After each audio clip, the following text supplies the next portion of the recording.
Lisa Diaz is a professional hairstylist and colorist. She owns Lisa's Touch, a small hair salon in Little Falls, New Jersey that is quickly getting recognition. I've been a hairstylist for 21 years. I've been doing these colors like the blues, purples, teals, hot pinks. I've been doing them since I was open. I've been here for 17 years. But how has her business remained successful over the years, racking well over 7,000 followers on Instagram? I get to know all my clients. All my clients become my friends.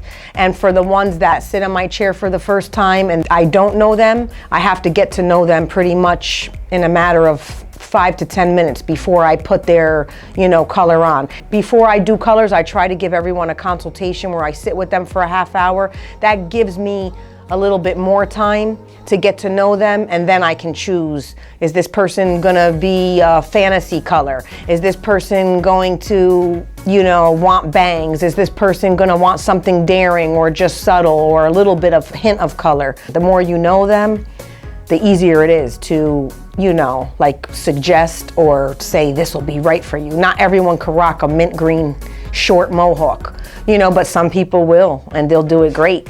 With multiple fantasy colors to choose from, it's hard to have a favorite, but Lisa has a special way of choosing her favorite color.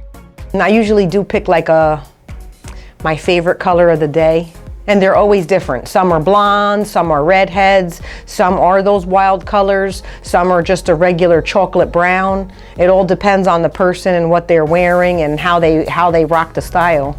I remember doing those teals and pinks, like I said, years ago, and people were like, oh my God, when the client would leave, other clients that were from this area, they'd be like, I would never do something like that. And they're back years later wanting the same thing that they were oohing and ahhing about. So I think it is much more accepted. It's like the wave, now it's the new thing. And while there are many people in line for their first hair dyeing, Lisa's client, Karina, is not new to the color scene. Before this one, I had a gray, but it wasn't a darker gray. It was like a lighter gray. Before that, I had gray and it faded into mint green, which is really cool. I saw her work on Instagram and I fell in love. So I came here, I had blonde hair, and then I wanted gray. So then she changed my hair completely and I loved it. As it turns out, there's much more to getting fantasy colors than just going in and out of a salon. There's different types of hair coloring. There's a single process, meaning that we would just be touching up the root area. The single process takes about 7 minutes to apply the color and 35 minutes to, time it.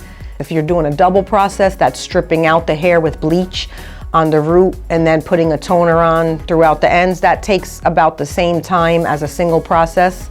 It's just different chemicals. Then there's also corrective coloring. Corrective coloring can go up to sometimes 7 hours. Sometimes it can take 2 hours, depending on how intriguing, what I have to do to the hair. Any type of chemical you put on the hair is definitely gonna change the texture, or it's gonna change your hair somehow because it's a chemical. So bleach opposed to color, yes, it's gonna make the difference of your hair. It's gonna change it.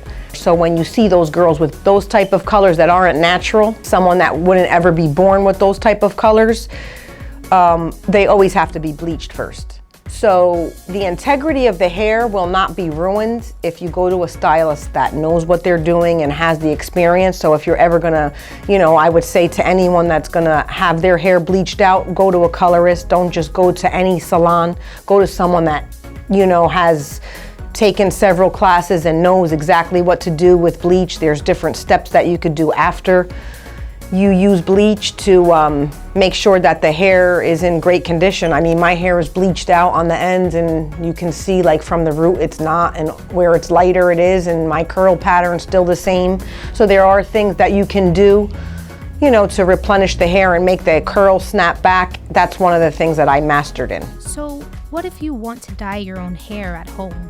You have to be careful with home remedies. The only thing I do say is for people that do their hair at home, if you're really trying to do one of these colors, these trendy colors, leave it to the professionals. For all of her hair care and coloring, Karina's professional choice is Lisa. I would recommend other people to come to the salon because the colors come out amazing and she takes really good care of your hair. My hair is so healthy. So remember, if you want the look, go with the pro. Leaving it to the professional is always the best way. You get what you pay for.